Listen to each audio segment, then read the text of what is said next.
नमस्कार, एक बार फिर से स्वागत है आपका मेरे चैनल पे।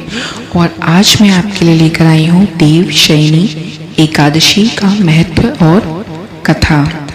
ब्रह्मवैवर्त पुराण में देवशयनी एकादशी के विशेष महात्म्य का वर्णन किया गया है। इस व्रत से प्राणी की समस्त मनोकामनाएं पूर्ण होती हैं। यह एकादशी आषाढ़ मास के कृष्ण पक्ष की एकादशी, जिसे योगिनी एकादशी कहते हैं, के बाद आती है। आषाढ़ मास के शुक्ल पक्ष की एकादशी को ही देवशयनी एकादशी कहा जाता है। इसी एकादशी से चतुर्मास का आरंभ माना जाता है। इस अवधि में कोई भी शुभ कार्य जैसे विवाह आदि नहीं किया जाता है।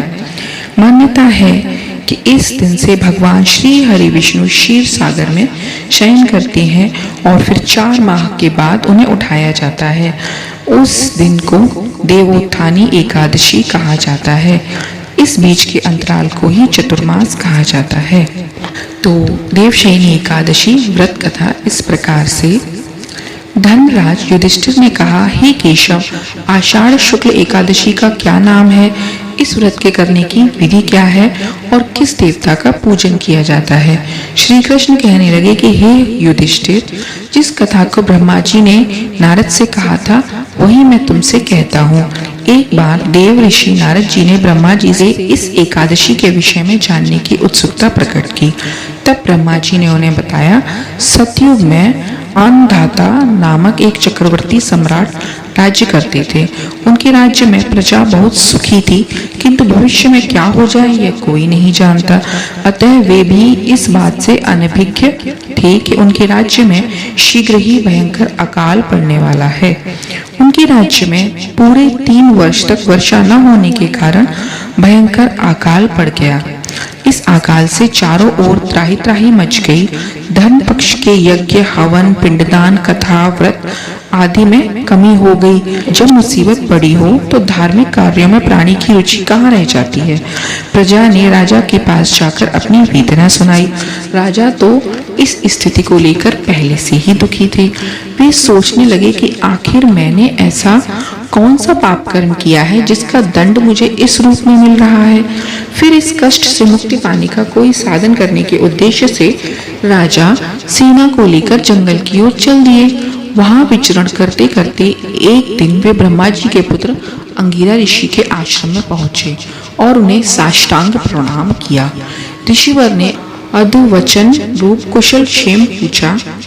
फिर जंगल में विचरने व अपने आश्रम में आने का प्रयोजन जानना चाहा। तब राजा ने हाथ जोड़कर कहा, महात्मन, सभी प्रकार के धर्म का पालन करता हुआ भी मैं अपने राज्य में दुर्भिक्ष का दृश्य देख रहा हूँ। आखिर किस कारण से ऐसा हो रहा है? कृपया इसका समाधान करें। यह सुनकर ऋषि अंगिरा ने कहा कि हे राजन, सब युगों से उत्तम यह सतयुग है। इसमें छोटे से पाप का भी बहुत बड़ा भयंकर दंड मिलता है। इसमें धर्म अपने चारों चरणों में व्याप्त रहता है।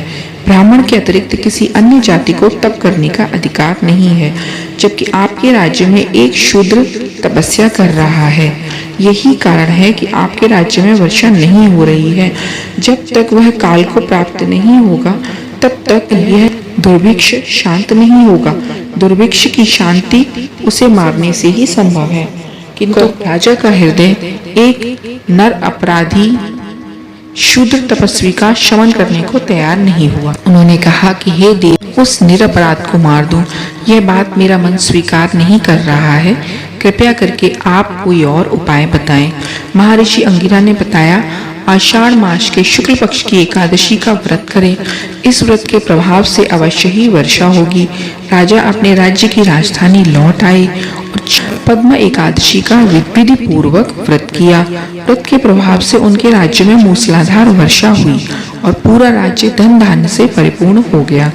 ब्रह्मवैवर्त पुराण में देवशयनी एकादशी के विशेष महात्म्य का वर्णन किया गया है। इस व्रत से प्राणी की समस्त मनोकामनाएं पूर्ण होती हैं। जय श्री हरि विष्णु भगवान की। उम्मीद है आप सबको यह कथा पसंद आई होगी। मिलती हूँ अगले वीडियो में भगवान की एक और नई कहानी या कथा के साथ। तब तक के लिए नमस्कार, धन्यवाद।